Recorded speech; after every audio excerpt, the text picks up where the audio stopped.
I'm gonna dive into my hot Go ahead. takes. Yeah, Dan we wants get to talk it. Pat McAfee. Damn it, it's- And I want to talk about Stephen A. We got it all. We got time. We just wanted to get the No, context. We I want want to to lay the get it. foundation. I want to get it. Yeah, I want to go get ahead. it. We're gonna stay with Stephen A. and the First Take situation. Here's what I want to say. First of all, our podcast really has been talking about the WNBA, specifically y'all three. I've been the hater. I have said that no one cares, and historically I've been accurate. What I want to say about Stephen A. is, look, he is talking about the WNBA. Lots of shows are talking about the WNBA for the first time in a long time because it is rising in popularity. And I just want to give Stephen A. just a little bit of leeway to say, like, people are going to talk about sports when they matter.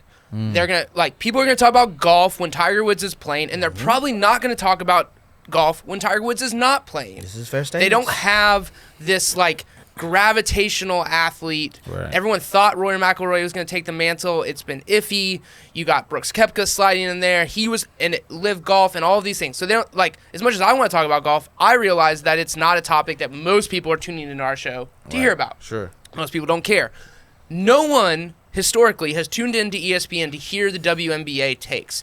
The championships go, there's awards for the aces, and then we move on. Right. And I just want to say, like, while it is popular to like virtue signal today to say I care about the WNBA, like that's where it goes too far for me. That's where I think the Stephen A. Smith does go too far, where he's like, I'm the proponent, I am the flag bearer for this thing. But at the same time, people finally talking about it, I don't know that should be seen as like this you're late to the party thing. It's like, Well, so this is what people care about today. The which only is a good thing. The only thing I'll push back on that is the fact that there was never a chance to see if the WNBA had popularity. This is the tension. And when ESPN made the deal to start putting the games on television, they immediately started getting numbers. So you go, all right, the fan base has always been there. ESPN just never cared to cater to ESPN them. is just one piece of the puzzle, right? ESPN It's just is one one piece network. of the puzzle. And I get why society, I'm sure numbers tell them, hey, talking about LeBron and then doing some synergy with Disney, yes, that makes numbers go off Our the number charts. one video of all time is Damon talking about LeBron becoming the GOAT. And I'm not saying right? that Yeah. and I'm not saying that a WNBA conversation versus a LeBron conversation is going to have similar numbers. What I am saying is I think a lot of people said it wasn't popular when they had the power to give to the help effort it. and put in the Yes. energy behind. That is the give and the take, right? Of giving space and opportunity to see if this fire will burn more, etc. So this conversation can have nuance. We're going to have a nuanced conversation have a about nuanced several things here. conversation, yes. And so it is an element of, hey, I don't know if my son loves playing the drums.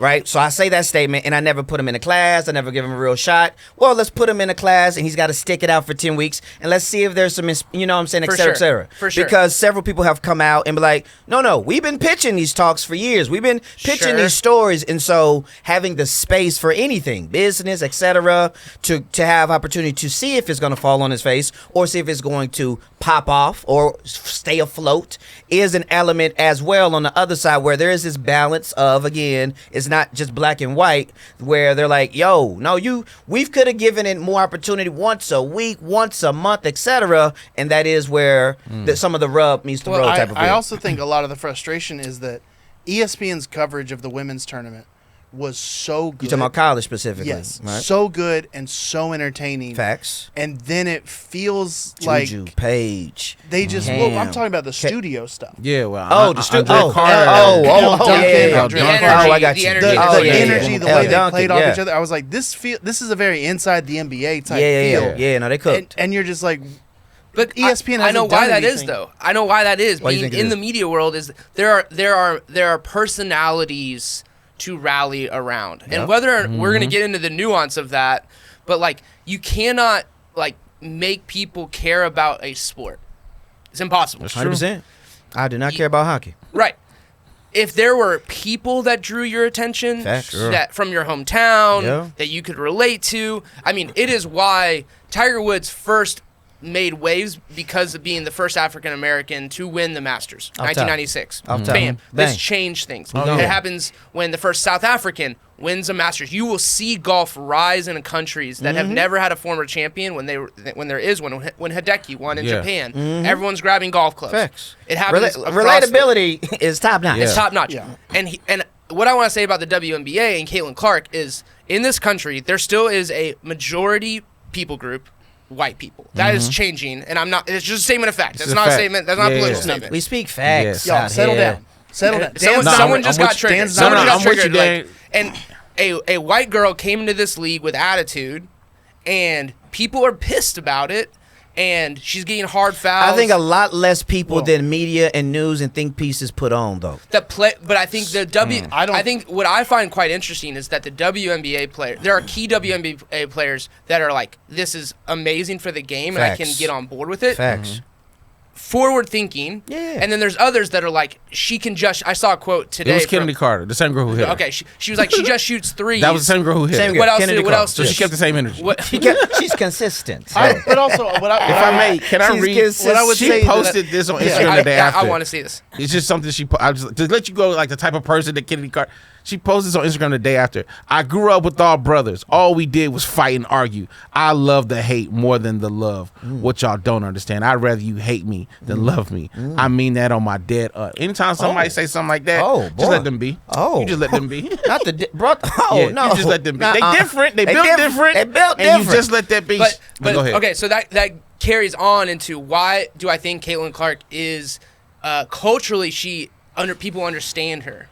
The majority culture doesn't understand like very like bold, and I'll use a word that is straddling the line, aggressive like behavior in female sports. Like, you don't see it even in U.S. women's soccer, which is probably the only other kind of lightning rod moment when the women's team plays in the World Cup. Yes, everyone will pay attention. Better lock in, baby. But it's still not this like kind of like if you pay really close attention, you'll see it, but like it's not in the forefront of the game, throwing elbows, talking shit, doing those types of things. And so culturally, I think you have Caitlin Clark, who is mid in her attitude, and she's just out there to win.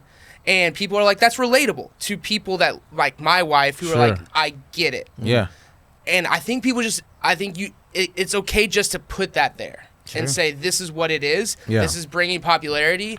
And I don't understand the maybe it's a small group, a loud group of the WNBA players who are like, we've been here. I'm like, yeah, but that's like white golfers saying we've been here when Tiger Woods came on the scene, and it's like, yeah, but not really. So can I throw something real quick? All right, real quick. So there's a couple of things I was thinking about this, right? I don't disagree with you, but I also say same thing happened to Jordan, that happened to LeBron. Yeah. If you are the high phenom that comes in any league, they're going to hit you. The Jordan rules were a thing because Jordan was a certain type of player, and Jordan literally had to put on weight to get hit. You know what I mean? Because he knew he was going to get hit. Right? I think a thing that so I went to my first W game a couple weeks ago, and I think I described it to some people as like, oh, it's like I got invited to the cookout, right, as a black person. And now I'm realizing, and I'm saying it because it felt very special and very different than anything else I've ever experienced. And now what's happening is, to your point, Dan, Caitlin Clark, in her eyes that come in, those eyes are middle America white people who have never 100%. Watched the game. There's never been a player like Clayton Clark that they can, I want to take our daughters to go see this person play. Not to say, and when I say there's never been a player, I mean like just another white woman. Exactly. That's right. That we can say this can be. And to be clear, just to add to you here, we're talking about on this magnitude. On this magnitude. We're not talking about necessarily skill set. No. Right. But like has we the attention that makes you like, let's be a part of this wave. Yeah. And I'm saying also that has now infiltrated into the discourse. So you got different people having conversations about women's basketball who are used to talking about men's basketball, who are also used to talking about things in a very black and white, particularly white kind of like lens. And they're talking about a thing that was primarily built on the backs of black women. 100%. Who are like now like, all right, like good for you, but like we also, they wouldn't be here. And so like having that kind of pushback to like, hey, like, we built this. Yes. Right? Which is why, if you look, there's going to be another white girl who comes to the league who's the number 1 pick, who everybody is going to feel differently about, and it's Paige Beckers. And when Paige comes into the league, she's going to take her lumps the same way. Yeah. Her response, I think, is going to be different, and it's because for years Paige has been, hey, I know I'm standing on the shoulders of other black women, and it's constantly done that. And I'm not even saying this is Caitlin Clark's job to do that. No. Like, part of me feels bad for her because all she wants to do is just play basketball. Her dream was to play basketball. I want to play basketball. I think she fully expected the hits.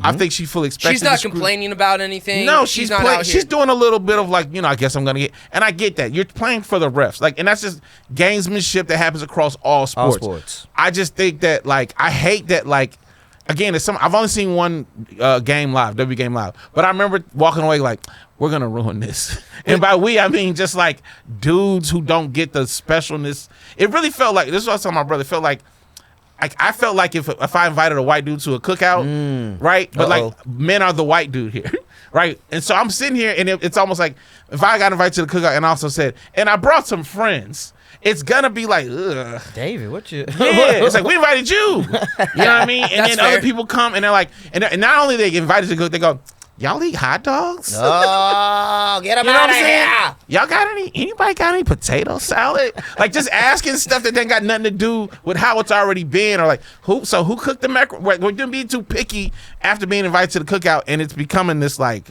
this bigger problem. But I feel it requires a nuanced conversation. It's the first dance. It's the first time this is happening at this magnitude. Yes. And so it's going to get messy, which brings me to the Pat Macafee take. Yeah. Which is, if this take had been him using any explicit... Give the context, too. Okay, so Pat Macafee is talking about the hard foul and talking about the use of...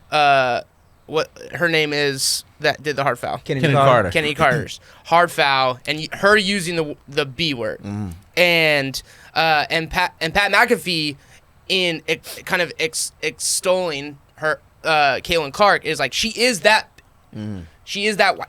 Yeah. Well, but before that though, he goes, everybody's talking about this rookie class. He goes, we know it's not the rookie class. Which, again, so he it's put not everything on Caitlin's shoulders. And I would say, from a popularity standpoint, like, look, Phil Mickelson came out the same year Tiger Woods did. Did he? Poor Phil.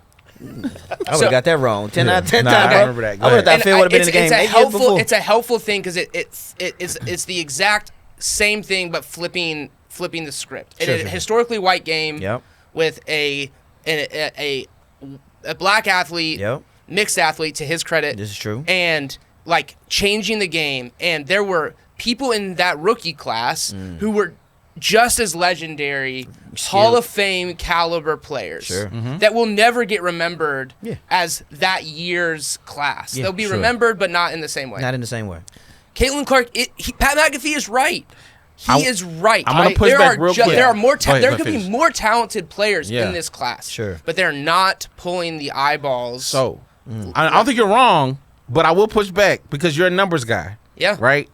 And Angel Reese brought up a good point because she was like, hey, because basically we don't care about Caitlin Clark the same way if there's no Angel Reese. Agreed. Right? Agreed. Like, and talking on a numbers thing, Angel Reese has 1 million more followers than her.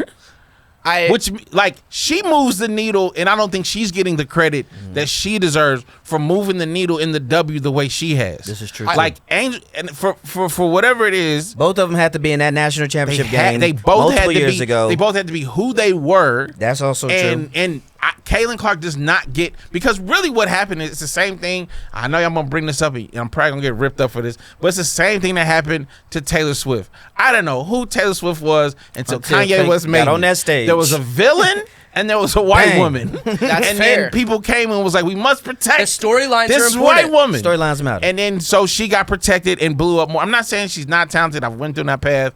We have made our stances, but it's the same, and I say this all the time. It's the same formula. You have a white woman with some talent, not whatever you call it, what it is, and then there's some sort of evil black aggressor. Well, and then you have other complexities of Steph Curry, like showing her love through this process, which is when transparently, I didn't know there was a rivalry. I saw Steph Curry being like, I want to shoot threes with this. Yeah. And I was like, okay, like this clearly has some momentum, and that's some a new. legs I feel like to that's a new one. Like that's something I think most people go because you look at the tweets or just the interactions. It's most people going, Angel Reese is a thug or some sort, and we must rally around this white champion. I guarantee you that happened with Bird. I guarantee you that happened with other. Like, there's the Great White Hope is real. And honestly, I hope that they're cool behind closed doors and they like this podcast. If you spend any amount of time, we turn up the volume on our disagreements when the cameras are on. Yeah. And like it's not quite to the same volume when they're not on. Right. I hope for their sake it's the same thing. It's still really hurtful. The point though is my guess is I am a numbers guy, and my guess is that Caitlin Clark's reach, despite her followership, is greater than Angel Reese. Without question. Like the SEO value of Caitlin Clark's name, like, is much greater than Angel Reese. Yeah. Oh, I'm never gonna fight that because there are. I mean, we don't be real numbers. There are just more white people in America. Exactly. Than there are. And that's my point. Is like this is a seismic shift in young girls, dads who are like, cool, like my daughters can identify with someone at that place. Like honestly, when I played football, I wish there had been a Julian Edelman that could have been like, yo, dude, you can you can figure this out. I had Emmitt Smith, and that was the closest I was gonna get. Short running back. But if I had Julian Edelman, I could have been like, cool, I can identify, and whether that's good or bad or like human, I have no idea. But.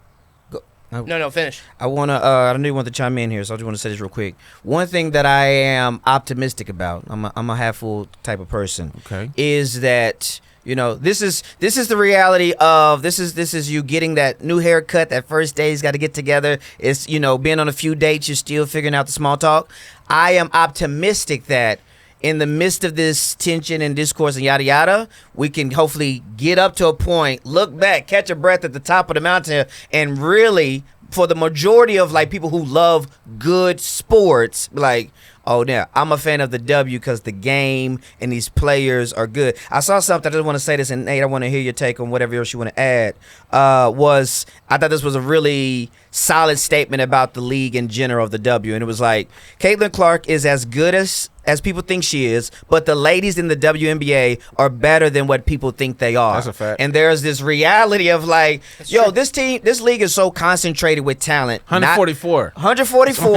Only so many teams, and it's like every person in here 9 times out of 10 is a dog. Yeah. Who, you know what I'm saying, just pound for pound. So the competition level. That's been true. Oh yeah, So people are catching up, right? So we have to identify what has changed, and that's where I think Pat Macafee is right, where he's saying there is a seismic shift happening, and it's because of the energy that was put into the college series. Caitlin Clark being this anomaly of a player. Yeah, that 2 years ago Iowa LSU game, the ramifications that the NBA is getting now is they owe LSU and Iowa some more checks. And that, I think that's the point though, the Andrew's point. Yeah, it wasn't just one. If Caitlin Clark comes in, if she just dominated and won or didn't even win, Sabrina Ionescu is a similar player.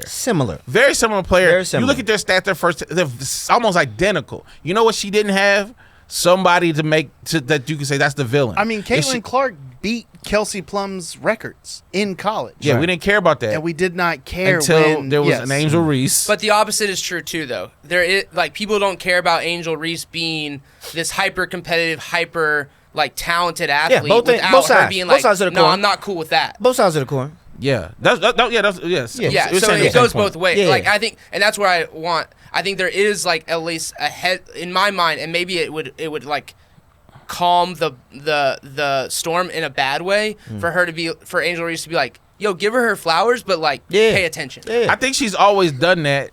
She's always like, well, we don't hate each other. Right. We don't. But at the same thing, this is what I love about Angel Reese. She's like, but I'm out here to beat people up and win. And so is Caitlin. Yeah, but yes, 100%. And I think that we're all doing, if you're out there and you're a Caitlin Clark fan and you you're not the fan you think you are if you're coming her defense. Like, they're doing too much to her. Yeah. Like, she don't need that. Yeah, she don't need that. She don't need that protection. She don't need, and if anything, you're disrespecting her as a baller. Facts. Because every baller that's ever come into the league has had to get hit. So back to the point. Down Tarazi was right. And then we can move on. These are grown women. The idea of like, we're going to ruin it.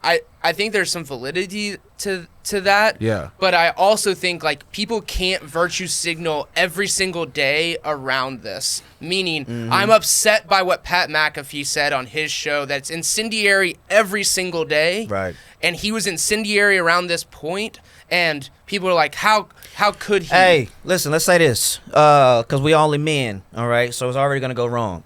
But this is the equality that is exciting for the sport. I'm going back to the good stuff, the optimism.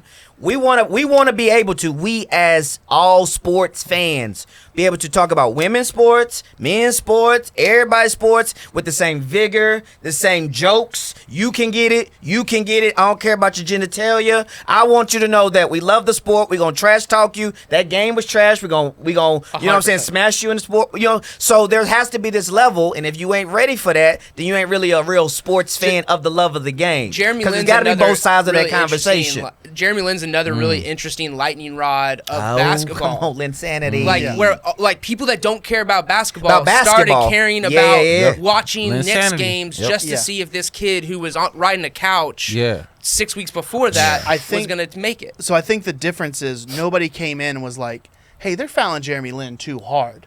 Like, they need to be nicer to Jeremy Lin. Be nicer to Asians. Yeah. So take it tough. Wait a second. The NBA has made Jeremy Lin play 5 games in 8 days. Why did they do that to Jeremy Lin? And it's like, I think that there's a coddling of Kaylin that like I don't think is helpful for her or for her, for the league. game. Exactly. Yeah. I'll say this, and then we'll move on. If Caitlin Clark got you into the WNBA, welcome. Facts. That's great. More eyes on this, but the WNBA is such a vast, open world. You walked through the door. Caitlin Clark got you through the door, and now you've got like Connecticut's undefeated. The Chicago Sky is super fun to watch. Cardoso's finally back from injury. You've got the Sparks are a lot of fun. Like we said, Aces are back to back. Champs, there's a real low key rivalry with them and the Liberty. The Liberty are so good. That's who we're gonna go see tomorrow. Home. It's an incredible league, and if Caitlin got you here, great. But just know that there is so much more to it than the Caitlin Clark storyline, and I think that's what frustrates people.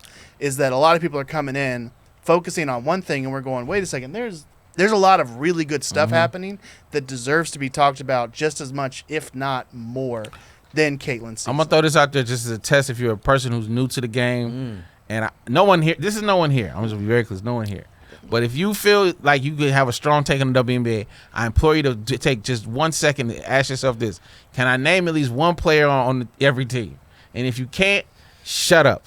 Well, I think shut up, but also be okay. Be okay with that, because if I were again, I think we care about storylines and we care about specific players and people. Nobody can or can't. No. I said everybody. I mean, can. I couldn't. I'll be honest. Dan, I tried to. I tried to protect you, Dan. David is such a good friend. Yeah, I couldn't. David is I was such a like, good nobody friend. here. We all can. But he is content. I am the mass audience that is being like slowly indoctrinated. And you're not gonna get people to download the Wikipedia of the WNBA top like scores right now. But what you are gonna do is you are gonna slowly get people in, as long as you don't ask them to be hardcore fans overnight. Yeah. Atlanta United is a great example of this. That is still, to this day, I can't speak, I haven't been to a Dream game yet, but it's pound for pound my favorite sports event in this city. It's the best atmosphere. 5 years ago, right?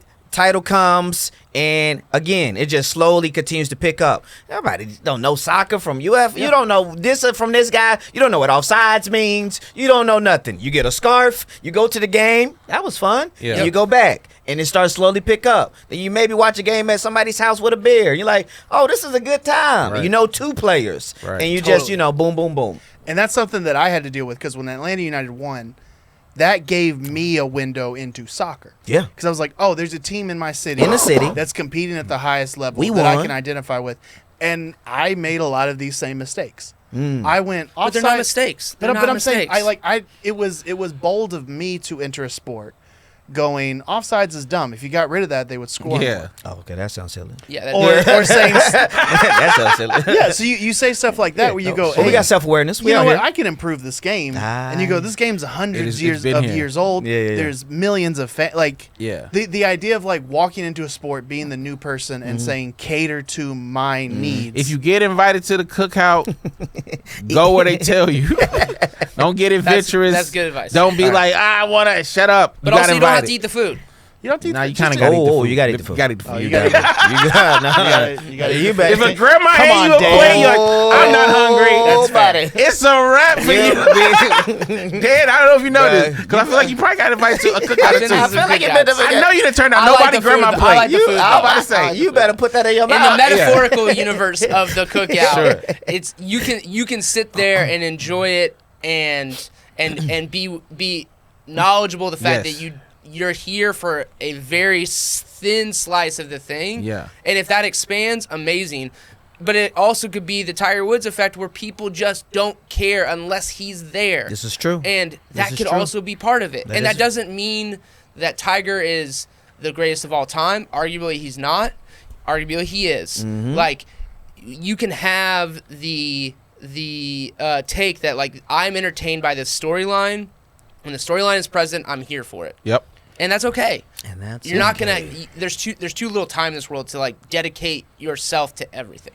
Facts. And honestly, I think in 2 months, this conversation is going to entirely change because the Fever aren't that good. Playoff chances are going to continue to go down.